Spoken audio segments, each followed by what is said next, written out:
Ruffles Gathers Pleats? Oh my! Do you want to use them? But they're so frustrating because they don't always come out right and it can be so time consuming, so you just skip it. Today, I'm going to show you how you can do it easily and with great results every time.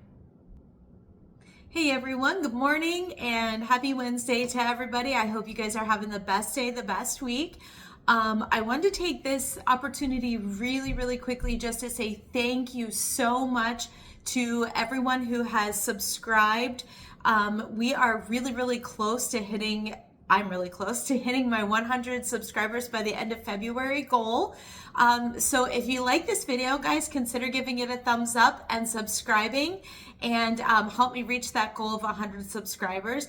I'm really so thankful to everyone who has subscribed already and who has supported and watched my videos. I appreciate that so much. My goal on the channel is just really to be an inspiration to you, to think outside the box and just to really level up your sewing game. And I'm hoping that the tips and tricks here on the channel really help you do that. So thank you guys so much. If you are new to my channel and you haven't seen any of my videos yet, welcome, I'm Angie. And if you have seen some of my videos and you're not new to the channel, welcome anyway, I'm still Angie. But all of that being said, guys, I really do truly appreciate each and every one of you. And thank you so much. And without further ado, let's get into this week's video. Hey everyone, welcome back. So we are going to talk, I've been kind of doing this little series on just some tips and tricks and things that you can do with your sewing machine that maybe you didn't know that you could do with your sewing machine that really level up your sewing game. So we are going to continue that little trend today, and we are going to be talking about 3 things that I think as beginning sewists, some are just afraid of. Like, I was. So if you're following in my footsteps, when I first started sewing, if I saw a pattern with, say, gathers, I avoided it like the plague. I did not want anything to do with gathers because I tried it once and it didn't work. And it was frustrating and it was time consuming and I was just over it. So from then on, anytime I was sewing, say like a skirt or something like that, where I would have to gather, I just did a circle skirt because it was almost foolproof and I really couldn't mess up the circle skirt. So I just always substituted a circle skirt instead of a gathered skirt.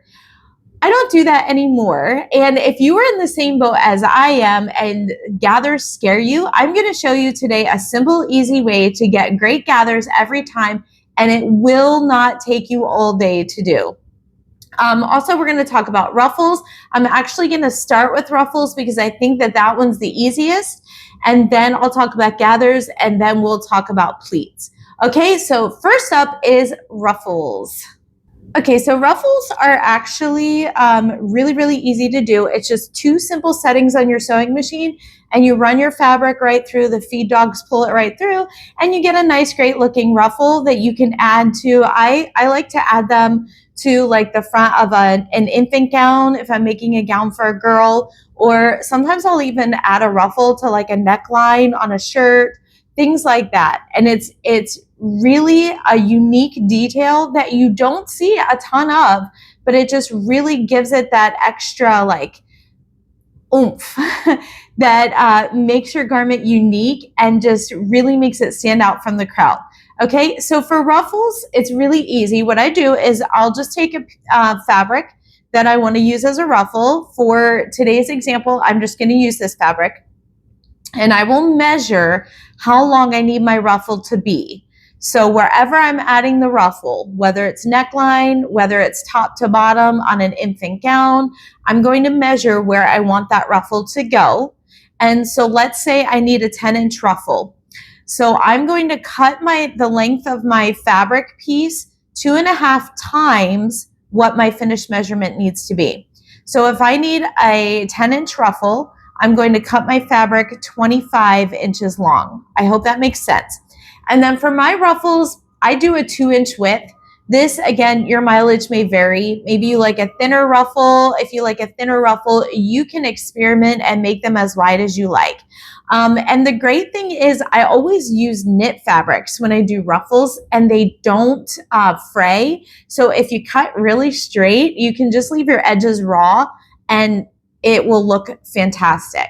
Okay, so I have my ruffle piece cut out, and I'm just going to show you the quick settings on your sewing machine, and you'll be ruffling in no time. Okay, so for ruffles, this is my tension dial on my sewing machine. So I'm actually going to go ahead and just turn that up all the way. So I'm going to increase my tension on my tension dial as high as it will go. And that's as high as it will go. And then I'm going to come right down here, and I'm going to use just my normal straight stitch, which is 0, 0 on my machine. But I'm going to pump my stitch length up here all the way as high as it will go. So on my machine, it goes up to 4.8. Okay, so I increased my tension all the way, and then I increased my stitch length as high as it will go. And now we're ready to see those ruffles. And I just wanted to add real fast, whenever I'm sewing a ruffle, I will oftentimes just fold my fabric in half and hit it real quick with an iron. That way it gives me this nice crease line here right down the middle. So I know exactly where I'm sewing. It gives me a nice visual as I sew the ruffle. But let's see what happens when we sew this up.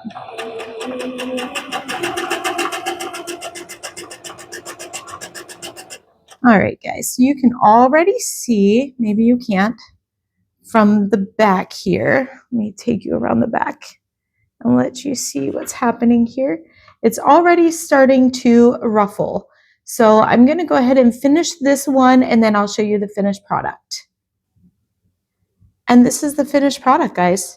A nice, beautiful ruffle. Now, I will say, for the sake of the video, I used white thread so you can see what I was doing on the sewing machine. But when I do ruffles, I 99.9% of the time will thread match to whatever color I'm working with. So if I were doing this for a customer or, for a friend or something like that, I would use blue thread just to color match. But that is it. How extremely easy was that? 2 settings on your sewing machine, feed it through, and you have the prettiest ruffle. Okay, so this is our finished ruffle, guys. How cool was that? Super easy, super fast. And then to attach this to whatever I'm using the ruffle for, whether it's a neckline or, like I said, the front of a gown, I just use a really small zigzag stitch on the top, and that's how I attach it. Just on my sewing machine, normal zigzag stitch. Sometimes I'll make it a little bit smaller, this stitch width. But if you don't, that's totally fine. You just apply it using a zigzag stitch, and it'll look like this when it is finished. So you can kind of see, hopefully there, I did color match this one. And then I used the little zigzag stitch to apply it. And it came out really, really cute. And these do come out really cute. It's such a great, easy way to add impact to what you're sewing without it taking a lot of time, a lot of effort, or a lot of cost. So I really, really love using ruffles whenever I can. Now, I will say, maybe you're one of those people that says, but I don't want to sew a whole entire gown. I don't want to sew a whole entire shirt. Maybe you don't want to. Let me show you another way that ruffles can make a big impact, even if you're not sewing the whole garment. I think everyone is probably familiar with what this is. Okay, a little baby onesie, right? So you're going to a baby shower and you need a baby shower gift, but you can't find anything really, really cute. So what I like to do is just take these plain onesies, and I will preface this by saying I did not measure. I just did this really quick for the sake of the video. But I will ruffle up a couple of pieces of fabric, and then I'll just add them to the back of a white onesie. There's actually 3 rows here. It's going to be a little bit hard to distinguish in the video, but how adorable is this? I mean, if you're doing a baby shower gift and you have, say, a white onesie and a purple pair of pants, grab a fabric that's got some purple in it, ruffle up a couple pieces of fabric, and just sew it right onto the back of your onesie. And you just made a really cute and unique baby shower gift that maybe will take you 10 minutes. I mean, Ruffles are just great for so many things. So I hope if you haven't used Ruffles yet, I hope I've convinced you. And if you have used Ruffles, let me know in the comments what you've used them for. And if you might try doing something like this, because it's such an easy way to like make such a cute and unique gift. Or even for yourself, you know, for your little ones, you can do something like this and it doesn't have to take a lot of time. So if you've used Ruffles, if you haven't used this method, let me know if you're going to try it or if you did try it in the comments below. So I hope I have converted you to using Ruffles because I just love them in case you can't tell. Okay, so next up, guys, we are going to talk about gathering. Okay, for gathers, I'm actually going to leave my machine set exactly where I had it for the ruffle. So if you remember, my tension is turned all the way up, and then I'm using a simple straight stitch with the stitch length as high as my machine will take it. Okay, and we're going to do a quick gather. So I'm just going to line my fabric up with my little white line here. And let's see if it will gather my fabric. My finished gather, guys. It did a beautiful job. Now these are very tight gathers, so if you don't want them quite so tight, of course you can stretch out your gathers and make them a little looser if you want. But they're perfect even gathers. I absolutely love using my sewing machine to gather in this way. So gathering was absolutely one of those things that I hated to do. If there was a pattern that called for gathers, I avoided it or I substituted it with the circle skirt because that was just way easier for me.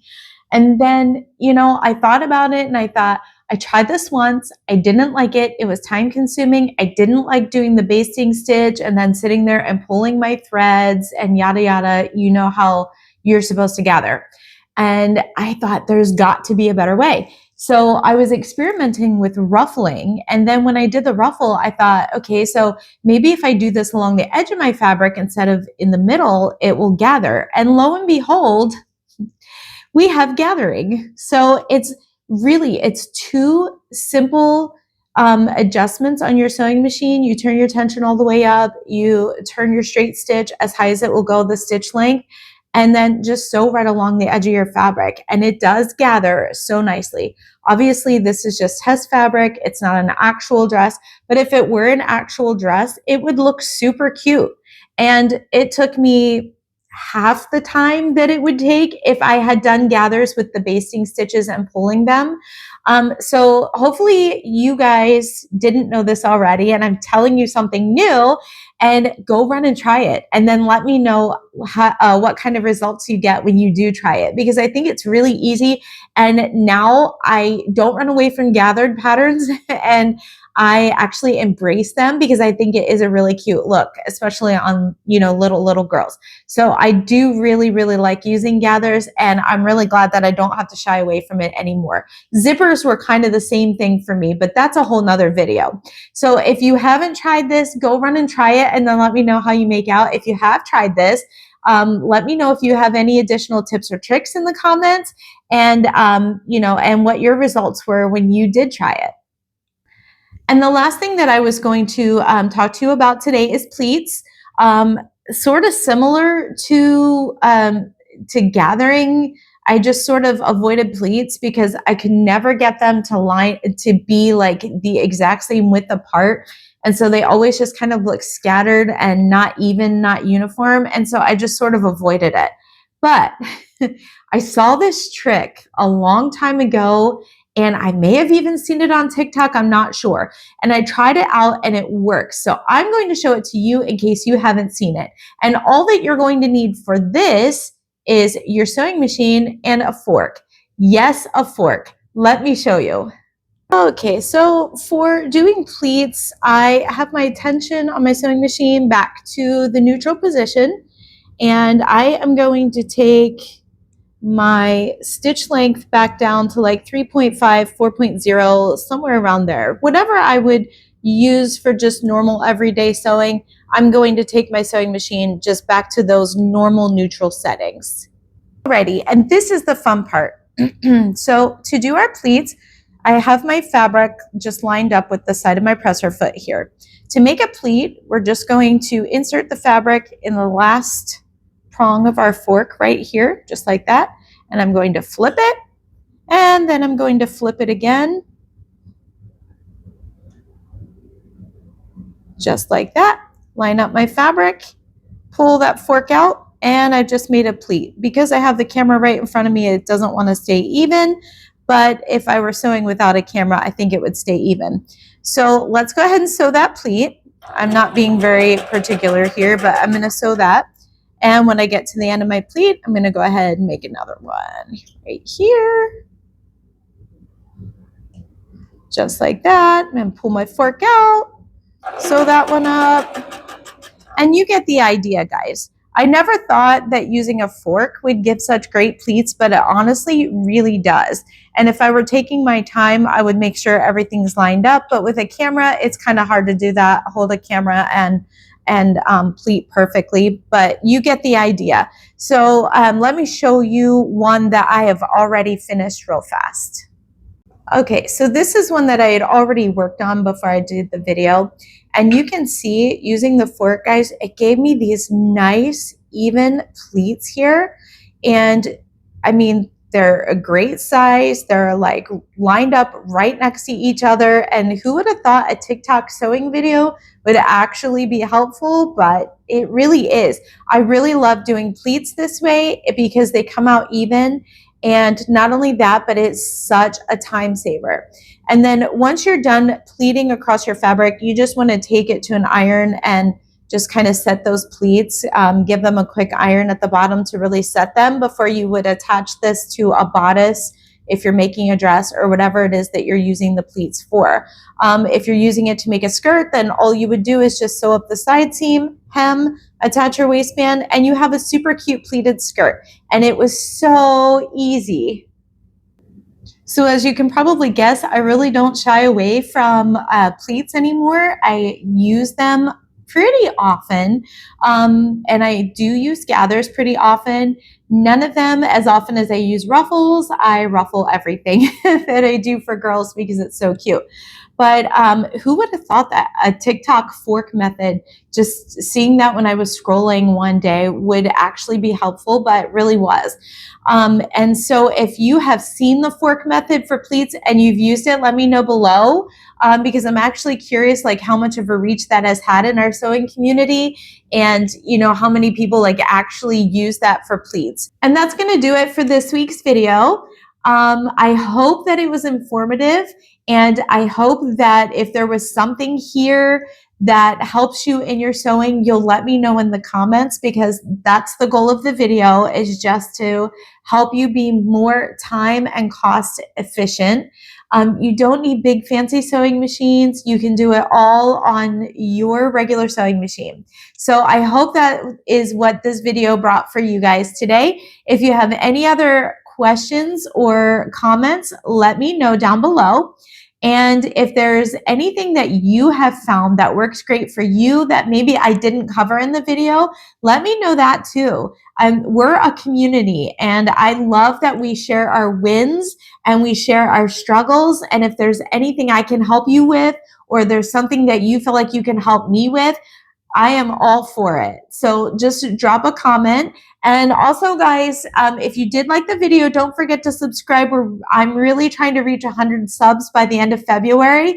And if you have a channel, drop it in my comments section, and I will definitely come and check out your channel. I'm all about sharing the love on YouTube especially. So hopefully these things were informative for you today. And if you've tried any of them, I would love to hear about it. All right, until next week, everyone, happy sewing!